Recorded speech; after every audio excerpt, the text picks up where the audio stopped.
Hey guys, kinggath here.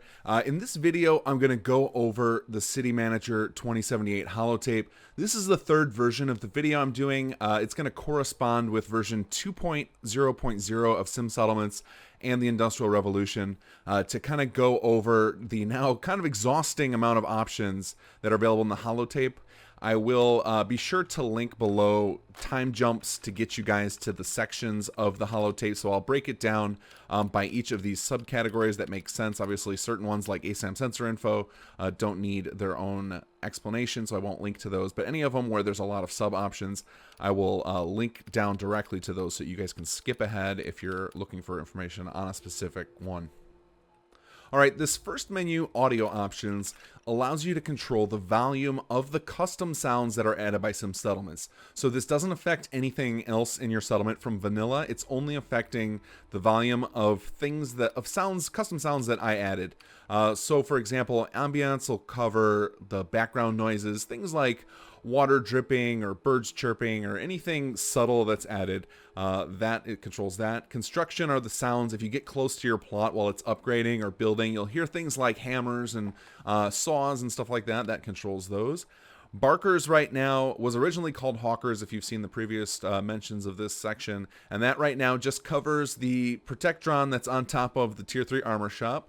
And then machinery are going to be mostly machinery and machinery ambience are the things in Industrial Revolution, and those are the machinery itself would be things that have like a synchronized sound, for example the oil well, and ambience will be things like the general hums of machinery, so like the power hum that you'll kind of hear in the background if you get close.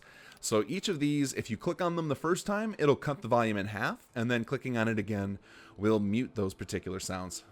I'm going to save the next two sections for last. The zoning laws are quite exhaustive. These are where all the gameplay controls are, so I'll save those for the end. So we're going to skip ahead now to tax laws. Now, tax laws, if you're not familiar with what taxes are in Sim Settlements, essentially for each plot you have, as long as you have their current needs met that they required to get to that level, they will pay you taxes periodically in the form of bottle caps deposited to your workbench. Now in here you can change the rate at which taxes are collected. So you can change the cycle so that they're done maybe daily or weekly or whatever you like, to within a limit. Because of the way holotape settings work, direct input isn't really feasible without custom flash files, which is just way more complex than I want to get with that. Especially because this is kind of a temporary thing. The taxes I want to get way more involved with, but probably going to save that for a future update.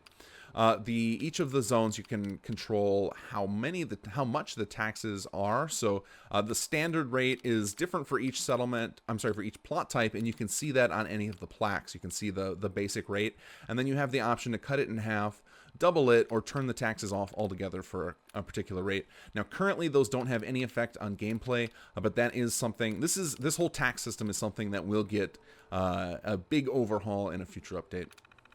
The next section is another one of those that I mentioned is flavor.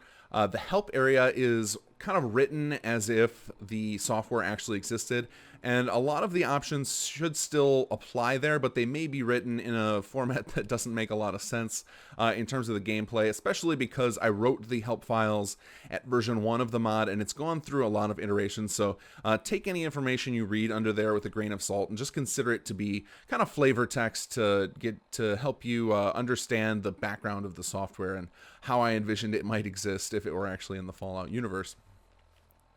Setup notifications lets you control all of the different messages that pop up on Sim Settlements. Personally, I enjoy not being interrupted constantly when I'm out in the wasteland, so I often play with these all turned off. But if you're interested in finding out exactly when certain things happen in your settlements and you want to be able to come back and check out the new upgrades and be notified, you can turn on or off any combination of the messages so that you can hear when the ones you want are added. Now, as of this patch, the notifications for the new plots, the recreational and martial, have not been added, but those will be added in the first patch. But any of these you can turn off individually, or you can turn all of them off at once. The couple that you might want to know specifically about would be the crash watch message, which is something that will only show up on PC. And essentially what this is it monitors for somebody accidentally including what's called an infinite loop in their code, and that doesn't just apply to sim settlements. That could happen to any mod that affects settlements. So if you start getting these crash watch messages, you should definitely, and you're on PC, you should definitely take note of that, as you may have a mod that's causing some pretty serious issues. There's a tool called Fallbrim Tools out there that you can download on the Nexus, and it'll let you analyze your save and look for problems. And if you ever need help doing that, feel free to swing by the simsettlements.com forums, and I'd be happy to help you analyze those files. But if you get this message over and over again, you can't find the solution for it, you're welcome to turn off that message. Just be warned that it's pretty accurate at detecting problems with save files early on, so that you don't end up with a save that's completely broken. The other message to note would be the tax day. This will fire off and play a little sound and tell you how much money you've just made each day. And then the other setting of note is the message display type. If you switch this over to pop up, it will turn the messages into those messages that you actually have to dismiss, which I find quite annoying. I know, but a lot of people requested a method of seeing all of their messages, because the default message type of the notification in the upper left-hand corner only lasts about 1.5 seconds, and there's no current way to change the length of time that those messages display. So if you're having trouble following all those messages and you're really interested in hearing about all of these updates from your settlers, switch these to pop up, and they'll come into a form where you have to dismiss each one individually. Next up, we have the performance options section. This was designed to help people on Xbox or lower end PCs who are struggling with frame rates or maybe crashes due to just how complex a lot of the models are in sim settlements. Now, like it said, and it shows on screen, this was added in version 1.1.9, which was released just a couple weeks ago. And I still, because of all the work on the expansion pack for Industrial Revolution, I haven't had a chance, as of this recording, which was done July 1st, 2017, I hadn't had an opportunity yet to implement these on all of the Sim Settlements models, aside from the clutter. So if you turn off the clutter, it will affect all of the Sim Settlements default models and those in the Industrial Revolution. Though, when I first designed the clutter, it included a lot of the furniture in the building, so turning this off will pretty much gut most of your buildings. In the future, in each patch, I'm going to start fully incorporating each of these options so that they actually function as advertised. So each one kind of removes the things you would expect so that you can have better performance on your system. So keep an eye out on the patch notes for future releases of Sim Settlements. I try to release a patch every week or two, and with each one, I'll be adding full support for these to my buildings. Now, the reason that these performance options are already here, even though I don't have support for them, is because they actually function. So if add-on authors want to start adding support for them, they can do so right from the get-go, and they don't have to wait for me to handle it on my building's end. Now, this next section you may or may not have. Currently, software settings checks to see if you have the mod HUD framework installed. If you have that, you'll get this option, which will allow you to control the various things that show up on your screen. So you can change the citizen needs HUD, which is that entire HUD piece on the left with the different meters. You can turn it off completely. So if you want to keep HUD framework installed, but you don't want to use those meters, you can turn them off. You can change it to workshop mode only, which is off by default. But if you turn that on, it will make it so that you only actually see the meters while you're in build mode. And then you can actually control the scale and positioning to an extent. It doesn't allow full unit by unit control, but there are options to help you guys, especially on Xbox with different TV sizes. If you find that the meter is cut off halfway, use one of these indented options. There's an indented left, and then if you scroll over, there's an indented right, and those are designed for TVs that don't have the standard aspect ratio that HUD framework was built for. And then the last section, tools, before we double back and cover zoning laws, gives you various tools to help you run your settlement. The first one here is ASAM Vision, and what this does is it highlights different things depending on which mode you have it on. It has 4 modes currently. The first is Find Homeless, which will highlight your settlers in red that don't have a Sim Settlements residential plot. Then the next is Find Unemployed, which will show you settlers who don't have anything to do, and that will cover, unlike Homeless, which only works with residential plots, the Unemployed section will also check if they have a job from a mod added item or from a vanilla item. Next is Find Unpowered, which will not only highlight plots that are lacking appropriate power, but it will also try and find generic items from other mods or from the vanilla game that also don't have power. And then the last mode is Find Awaiting Upgrades, which if you've got a zoning law called manual upgrades called upgrades turned to manual, this will highlight plots in green that are waiting your approval for upgrades. The next one is called Call Town Meeting, and this is also available in an item that you can craft at the City Planner's desk called the Town Meeting Gavel. And activating this will summon all of your settlers directly to you, and then they'll follow you around for about 30 seconds. It's a tool to help you figure out and find which settlers aren't doing things, and combined with ASAM Vision should make it quick and easy to make sure all of your settlers have something to do. Display Citizen Needs is basically an alternative for those of you who aren't or can't use HUD Framework. By clicking it, it will check the local settlement that you're in and show you how full those meters would be if you actually were using them, so that you can check out and make sure that you're matching the needs. Because Sim Settlements doesn't just rely on the needs in workshop mode of those green and red numbers, it actually uses its own system. So if you're not using HUD Framework for some reason, which I highly encourage you to do because it makes Sim Settlements a lot easier to play, this is your alternative method to get access to that data. Refresh Local Plots essentially uses the Refresh Plot option that you can find under the Plot Options menu. This will apply that to all of the plots within the current settlement you're in. Now, once you start running this, you generally want to stick around in your settlement, but it can take quite a while for it to go through because refreshing a plot is actually something that takes quite a bit of time. So it's something you might want to do after a major update. Often I'll instruct you if it's something you need to do. And if it gets stuck, if you feel like as it's counting, because with each one it updates, or that it refreshes rather, it will say something like 1 of 10, 2 of 10, etc. If you ever feel like it gets stuck, often fast traveling away and then back will clear it up so that it continues with the refreshing.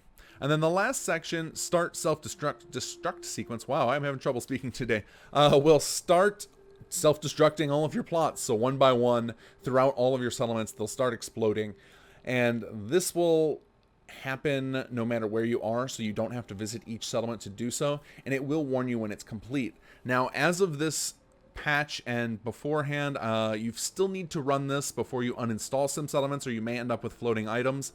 When I finish implementing all of the performance options on my buildings, this will no longer be necessary to run as an uninstall feature. It will just then be a novelty you could use if you feel like causing some mass chaos. And now we're back up to the meat of the holotape, which is the zoning laws section. The zoning laws are essentially various gameplay and visual options that will control how Sim Settlements works. Now, there's two sections to this, the zoning laws and the local zoning laws, and essentially everything in local zoning laws is also available in the zoning laws. The biggest difference is that the first set controls the game globally, whereas the local version just controls whatever settlement you're in. Now, one thing to be warned, if you start changing options on the local level, they will then ignore the global version forever. So if you decide to change, for example, say the dynamic needs system at Red Rocket in this, and then you change that setting back on the global level, the original setting you set in Red Rocket will remain until you go back to Red Rocket and change it again. Alright, the first option, ASAM sensors. Basically, if you toggle this off, it will turn off the little visible ASAM sensor that you use to activate and bring up the plot options menu on each of your plots. If you do that, instead the plot itself will become the activator. Now, I will warn at the recording of this video, I've been told there's a bug with this, so leave this option on visible until the first patch post-launch of expansion. So it'll be probably 2.0.1. At that point, this option will function as advertised. But the idea is if you don't like those little sensors with the red and green lights on them posted on your plots, you'll be able to remove those. Next up, we have auto assignment. This is on by default, but it doesn't take settlers away from things that they're assigned to already. So if you turn this off, it will also turn off all of the other auto assign options that are related to it. But what auto assignment does is when you first build a plot, it will check for any settler in that settlement that doesn't have that particular thing to do. So if you build a residential plot, it will look for settlers that don't have a bed or a home, and it will assign them to it. if it can't find anybody, it puts the plot into a queue that will repeat every 2 hours in game. So that's looking for new settlers to show up at your settlement. So if you find that your plots aren't auto assigning, it could just be that the plot couldn't find anyone at the moment you built it, and it's put itself in the queue. And if you just sleep for 2 hours or come back a little later, it will try and auto assign again.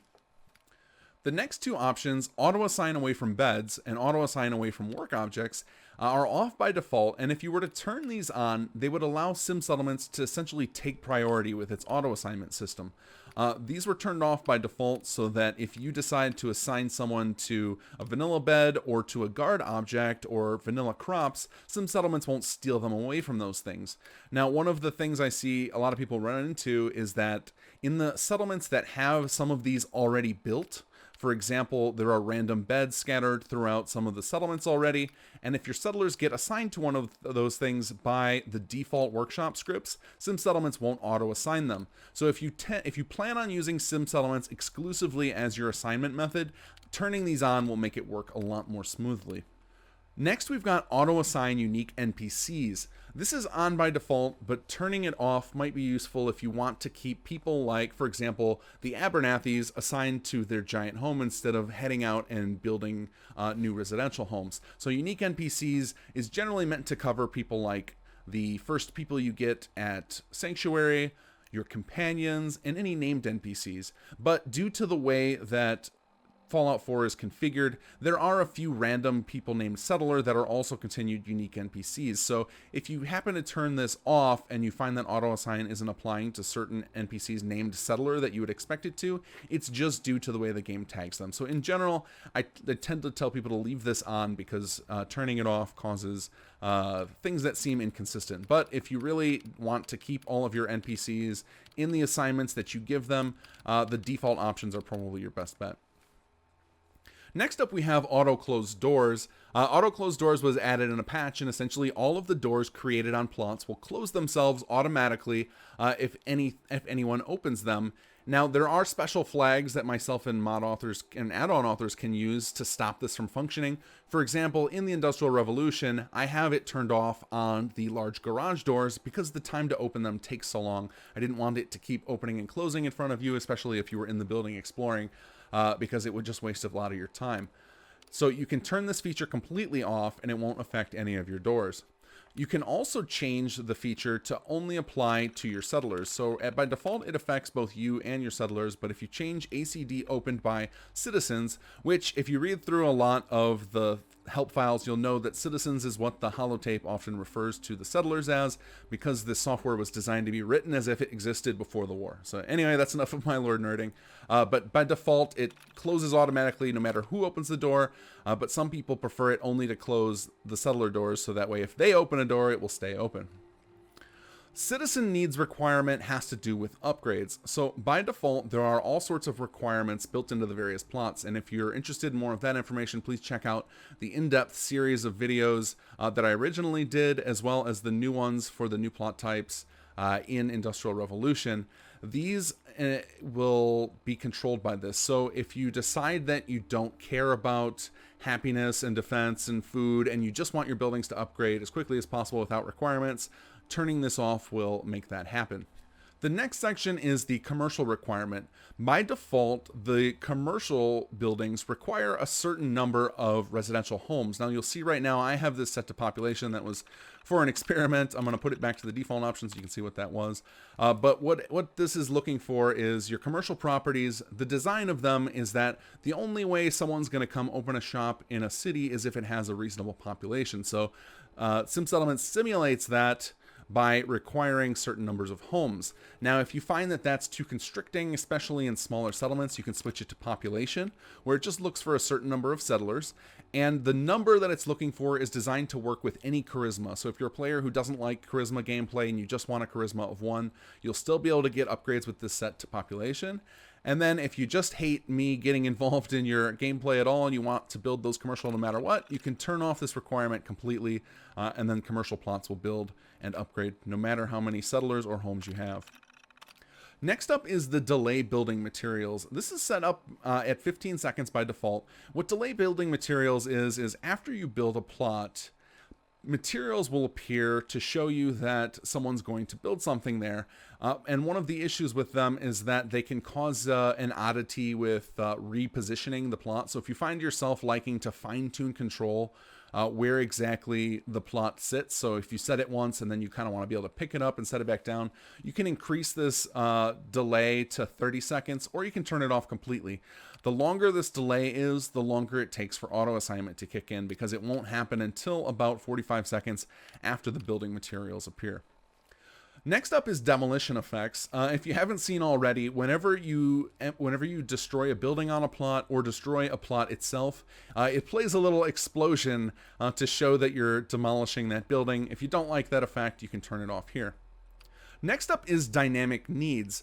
Dynamic needs is an advanced system that SimSettlements uses in the background. It's nothing you have to worry specifically about how it works, but the general idea of it is that as your civilization progresses, your settlers are going to start expecting more from you. So instead of just the single food, single water, and single power, your plots will start to demand more things, so that you have to build even more infrastructure as the game goes on to simulate an actual civilization growth. So if you don't like that and you don't want to have to provide extra utilities, you can turn that off. Though I will warn, with Industrial Revolution, a lot of the things listed as benefits, so when you go to build an upgrade on a new advanced industrial plot, it will show you costs and benefits. A lot of the benefits are also tied to this dynamic needs system, so turning this off will shut down a lot of the benefits of the new plot buildings. Hold upgrades until I see them essentially tells the system to not upgrade past the level you've last seen. So let's say you build a new home, you're running out and venturing in the wasteland, and then a building upgrades. It will then not upgrade again until you've had a chance to come back and take a look. If you turn this off, the building can pass a level without you ever seeing it. So it doesn't change the time upgrades require. So the time is still exactly the same whether or not you have this. But if you like seeing each of the different stages of the buildings, I would leave this the default, which is on. Next, we have initial plot costs. Plot costs are essentially the cost of building materials and the ASAM sensor required to build the plot. Now, no matter what, you do have to have an ASAM sensor, but if you turn this off, the ASAM sensor cost becomes a single steel, and then the cost of the plots just becomes that one ASAM sensor. The reason to use this might be if you like to pre-lay out all of your plots so that your settlement will kind of build itself naturally as you get more settlers. That would be a great reason to turn this off. Otherwise, it's completely imbalanced, and I'd only use it if you're just interested in kind of a free build mode. Residential job requirement is built in to make it so that it feels like settlers have to have an advanced economy around them before they're actually investing money into their homes. By turning this on, which is the default option, at least 70% of your settlers have to be using SimSettlements job plots, which includes all of the other non-residential plots. So it includes agricultural, commercial, martial, recreational, and industrial, and also the new advanced industrial. So that you have a lot of different options to hit that 70% requirement.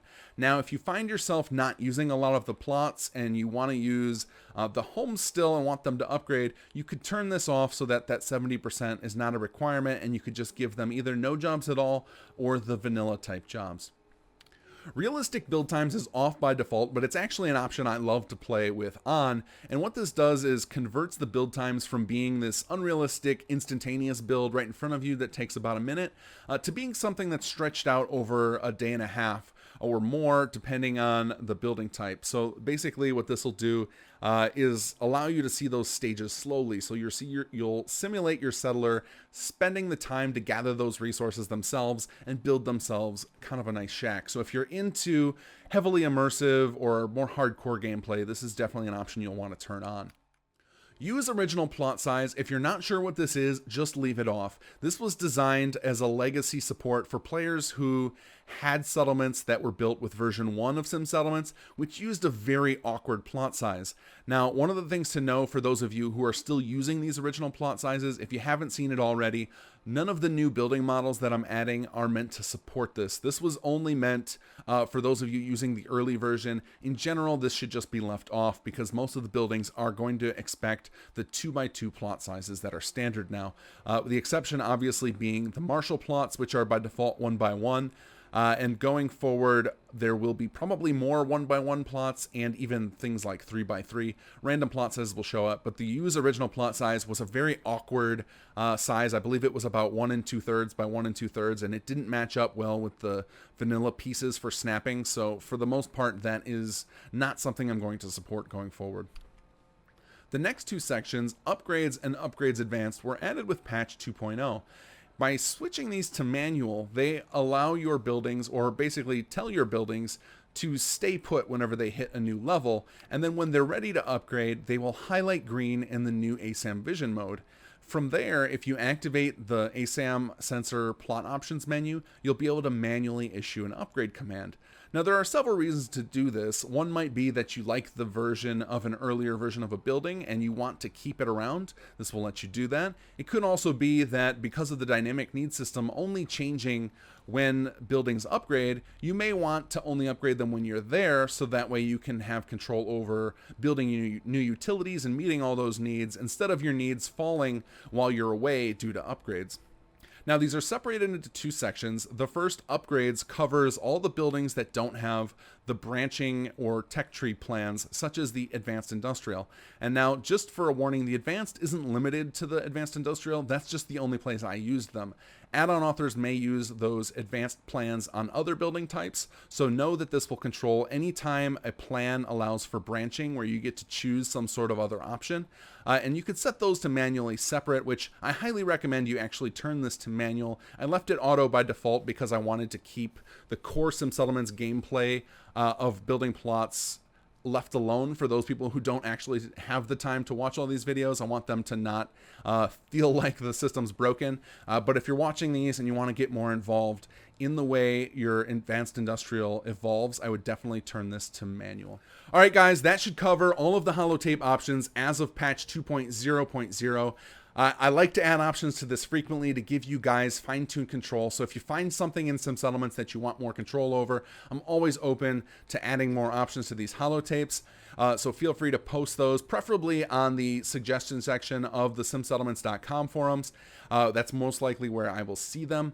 And just so everyone's aware, I know this is getting to be an overwhelming number of options. In one of the earlier patches, I am going to add kind of an option set or a wizard to help you guide through these and set multiple of them at once so that you don't have to remember everything I'm telling you. But until then, I wanted to make this video to make sure that you guys had an explanation of everything that's going on. All right, guys, take care and enjoy the mod.